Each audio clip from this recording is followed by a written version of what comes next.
અને આગળ વાત કરવી છે દૂધિયા રાજકારણની અને ડેરીઓમાં થઈ રહેલા ગોલમાલની, કારણ કે એક બાજુ જ્યાં ગઈકાલે સાબરકાંઠામાં ભાવફેરના કારણે ભાવફેરના મુદ્દાને લઈ અને ઉગ્ર આંદોલન થયું હતું, જેમાં પોલીસ ફરિયાદ સુધી વાત પહોંચી ગઈ, અટકાયતનો દોર શરૂ થયો, ત્યાં બીજી બાજુ હંમેશા વિવાદોમાં રહેતી બરોડા ડેરી ફરી એકવાર વિવાદમાં આવી છે અને બહારથી દૂધ ખરીદવાના આરોપ લાગી રહ્યા છે। આ બાજુ સુમુલ ડેરીમાં આંતરિક ડખો સામે આવ્યો છે। થોડા સમય પહેલા અહીંયા ચેરમેન વાઇસ ચેરમેનનો ડખો પણ સામે આવ્યો હતો અને હવે ચેરમેન અને એની સાથે સાથે જે કર્મચારીઓ છે એમની વાતચીતનો એક ઓડિયો વાયરલ થઈ રહ્યો છે અને આ ઓડિયોમાં કેટલાક ડખા, કેટલાક ખટપટ ઉજાગર થઈ રહ્યા છે, સપાટી પર આવી રહ્યા છે।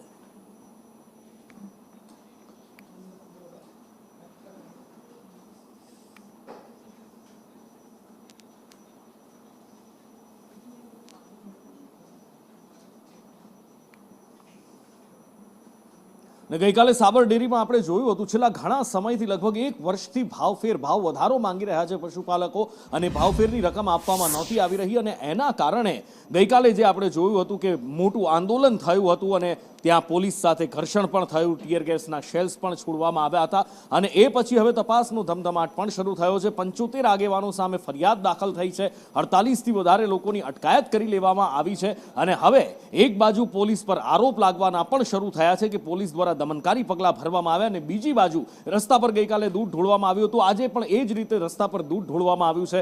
જે ડેરીના જે લોકો છે, ડેરીમાં જે દૂધ ભરાવવા જાય છે પશુપાલકો, એમણે આજે દૂધ ભર્યું નહોતું ડેરીમાં અને રોડ પર દૂધ ફેંકી દીધું હતું અને મોત એક વ્યક્તિનું ગઈકાલે થયું હતું જે આંદોલન માટે આવ્યા હતા, એ પશુપાલકનું મૃત્યુ થયું હતું। એ બાદ આક્રોશ પણ ભભૂકી ઉઠ્યો છે અને જ્યાં કેસ નોંધવામાં આવ્યા છે ત્યાં એક તરફ ડેરી પર કોઈ જ કાર્યવાહી ન કરવાના આરોપ લાગી રહ્યા છે, વાલા દવલાની નીતિ અપનાવવાના આરોપ લગાવાઈ રહ્યા છે। સવારે 4 વાગ્યા ચોમાસાનું ઉઠીને દૂધ કાઢવા જાય, એમને ખબર છે કઈ રીતના જવું પડે છે। અત્યારે તો એટલી બધી પોઝિશન ખરાબ છે કે તે કઈ રીતના અમે દૂધ કાઢી લઈએ છીએ એ જ મહત્વનું છે। એ બધા લોકોને એમ કહો કે કઈ રીતના દૂધ નીકળે છે, અમારે મહેનતના પૈસા લેવાના છે, બીજું કશું નહીં। અમારે 20% ભાવ વધારો જોઈએ જ। દર સાલે આવું ને આવું થતું રહે છે અમારા હાથી, કારણ કે કોઈ વધારો આપે છે કરે, એમાં કોઈ વધારો પૂરો આપતા નથી। એટલે માનનીય ચેરમેન સાહેબને, ડિરેક્ટર સાહેબોને વિનંતી કે જે વધારો છે એ સારામાં સારો 20% આપો, એવું અમે ખાસ વિનંતી કરીએ છીએ।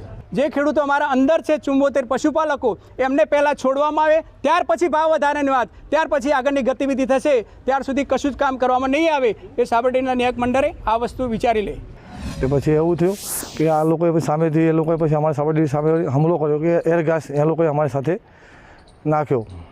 તે મારા મોટા ભાઈને અને એક બીજા ભાઈને થોડીક ઈજા થઈ હતી, મારા ભાઈને થોડું પગ નીચે પડ્યો એર ગેસ, એના હિસાબે એને ગેસની બોમ્બનો ગેસ જેવો નીકળ્યો, તે નાકમાં શ્વાસની તકલીફ થઈ। હાથ જોઈ નમસ્કાર કરીએ છીએ કે આવી રીતના પ્રયત્ન કોઈ બીજો કોશિશ ના થાય, આવો જીવ ના જાય કોઈનો। આપણે આજે મારો ભાઈ તો હું ખોઈ બેઠો છું, આજે બીજો કોઈ આપણો ભાઈ જ છે, બધા આપણા તો કોઈ આપણો ભાઈ ખોવા નથી માગતો। આપણે સાબર ડેરીને આટલી અપીલ માગીએ છીએ અમે।